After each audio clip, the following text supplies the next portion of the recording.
Okay, I just wanted to do a really quick video of one of the projects that we did in our home. This is a fireplace remodel. I was so sick and tired of this tile from our kitchen floor that they standard put on the house. So we ripped that all down.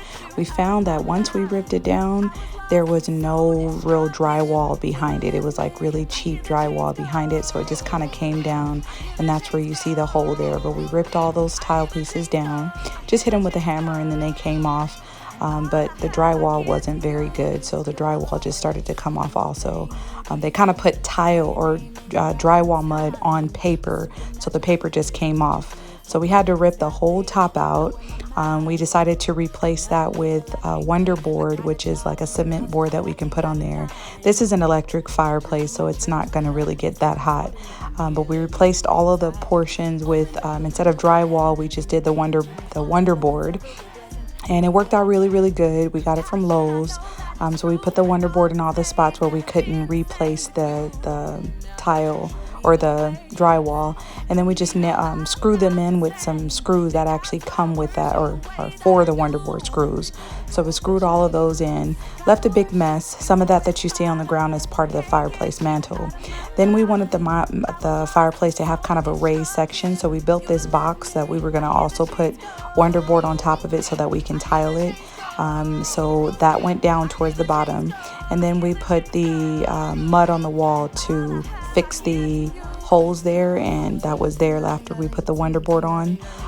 And then we put the Wonderboard on top of the box that we created. Again, I wanted that kind of lift on the fireplace, but not too high to where the vent was covered. So we screwed that in also, and then we tiled all of that. We tiled the box that we created, and we tiled the wall, which came out perfectly. I love the gray, and you can't really see it, but there's like some cream and tan in there, so it went really well. And then once we tiled everything and started to put that up, I wanted to build a mantle, so we waited once that dried. You see the pink there, so it's not fully dry. But we wanted a new mantle also, because that was like a cheap mantle. So we built a new mantle. We just built a box and then put the box on there. Well, that's before we stained it. So we built the box, made sure it fit, and then we stained it and we put it back on there. And if you can see those two little anchors there, we stained those two and we put them underneath the fireplace mantle. But the stain came out really great. Later on, I went back and I stained it again with the same stain, and it's a little bit darker now, but you can see we put the lifts there.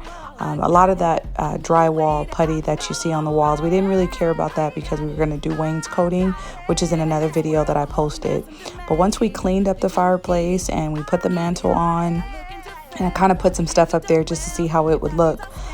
So we did that, and I actually love the end product. This picture is from once we put the wainscoting on, which is another project. You see the green tape there, the frog tape, because there was still some staining that we had to do. And that mantle is actually, or the mirror is actually from an old bedroom set from like 20 years ago that I just didn't want to throw away. So I used it for the fireplace. And you see the mantle is darker. And a lot of those things that are on top of there I got from Hobby Lobby or Ross or things like that. So I love the way it turned out. It was great. Hope you liked it. Comment, share, subscribe, do all those things. And look out for the next project.